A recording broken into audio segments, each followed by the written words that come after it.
But you were talking about the challenges that police officers have with being fearful of lawsuits and things going wrong and all of that. And so they're not operating with impunity when it comes to drawing their firearm and the second guessing and all of this sort of stuff. And as you started to talk about what you tell them, it just suddenly hit me. Dude, I was like, this guy is a killer. Why did I get that sense? Is it just the training? Is it... Because obviously you have to justify that, where some people struggle with it. I don't think it's a matter of justifying. I think it's just and I hate to use the word mindset because it's such a broad topic, right? And I think the comment I brought, or I told you, was the body being an acceptable bullet trap. Yeah. And wishing I had a camera to see the looks on the LE guys' faces, because they just, it's like you tell them that and they're like dumbfounded. It's like, dude, you're in a job that will kill you. If you have to engage another human being, this is okay to put bullets into. It's all good. And you just start talking from, it's all good. But the point being, you're trying to save your life. And you're trying to talk to these guys. And as you start talking, if you want to say, I don't know if the word passion is the right word, but it's like, hey man, I'm trying to teach you a skill set that's going to save your life based off of experiences that I have done to make shots. And you try to instill this in them, because too many times out there, I hear guys say, I should have shot. Cool. And I followed up with, why didn't you? Because to me, and Matt, I don't think there was probably a time where you should have shot and didn't. You know what I'm saying? If you're coming up and you've ID'd that threat and he's a threat to you, you're taking the shot. These guys out there in the streets get so much liability pumped at them, they're afraid to. Yeah. The answer is, I'm afraid of losing my house. I'm afraid of being sued. I'm afraid of going to jail. But you're within the confines of the law. But somehow they're held to a higher standard, but a lower training. So it's all backwards. So you just try to give these guys the mindset. Yeah. And that's the hardest thing, to instill in them. It's like every time you pull a car, every time you go to a domestic, anytime you go to a call, your life's in jeopardy. You've got to sit there and pull the blinders off and not think that, hey, this magical blue suit or whatever color your uniform is going to protect you. Yeah. Because people have ill intent towards you. So now, obviously, there's something that's no more, can't get any more legal than an elite special forces unit being fully financed by the U.S. government, personally ordered by the President of the United States to go take care of something overseas, whether the public knows about it or not. Right. So going into that, you can't be someone, you hear stories about how certain, soldiers, even going back to the Civil War, would not fire. So they'd come back and they'd like 5, musket balls still in their barrel.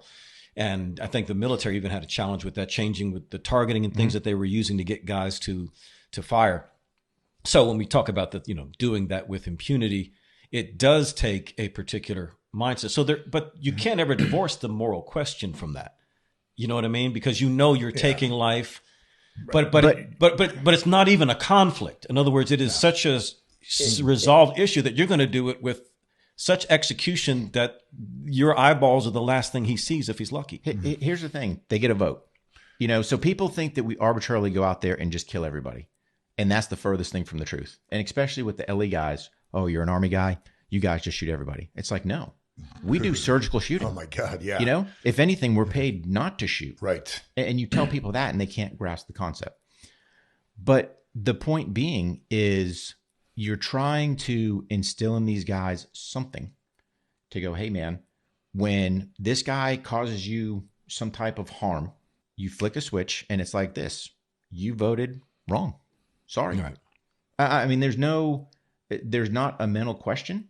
There's not, if you want to say, oh man, I had to take somebody's life. I'm not sitting there bragging saying, yeah, I run around just burning people down. Right. But when it's time and when they've voted and they've got ill intent towards me, my friends, my dog. Right. Because yes, he's part of, he's a U.S. service member as well. Right. He just has 4 legs. Yeah. You're going to sit there and do the business. So it's, that's the easiest way to look at it, and trying to get that to these guys to go, hey man, I got it. Sometimes you draw your weapons out early for whatever situation. But when you go, I should have shot. Why didn't you? And I just, I contemplate, because how many officers have been killed out there because they've been hesitant, or that millisecond pause has cost them their life. Product of training. You know, totally. And some of it's culture, you know, within a department. I love my LEOs, and it's too bad, you know, when Rick said that to you, how it resonated with you. Yeah. It's too bad it didn't resonate the same way, or it doesn't resonate the same way with others that we train. Yeah. Because that's a powerful message. And you want that shock type of effect that it had on you.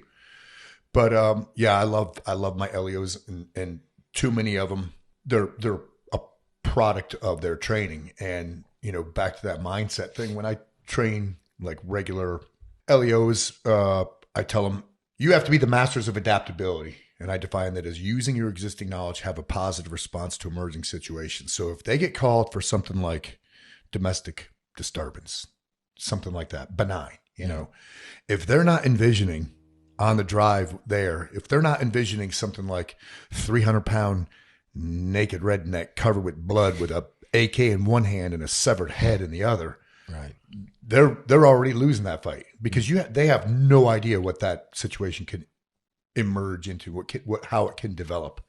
And a lot of times it develops poorly for them. Yeah.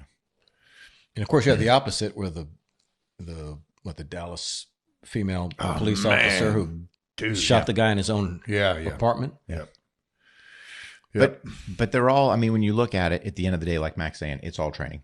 And the unfortunate thing is these guys just aren't getting what they need. Yeah. You know, they're not getting enough force on force. They're not getting enough live fire. They're not getting time. I mean, I was never, you know, an LE guy. I don't claim to be. Right. But I would say this, just from a leadership standpoint, hey, man, if I'm running that shift that night, hey, man, we can all take 5 minutes prior to we get out in the street. Clear your guns. We're doing some dry fire. Get them, you know, get them in the mindset. Yeah. Because here's the deal. You may not come home tonight or today or whatever you're doing, you know, and they've got to sit there and get switched on, get their mind right and go. But just like you're saying, like with the domestic, they can't open up their eyes. They're so just driving along. You got to start taking everything in. What am I seeing? Right. And it's just trying to get them, you know, not saying you've got to smash everyone you see, but just be aware of your situation.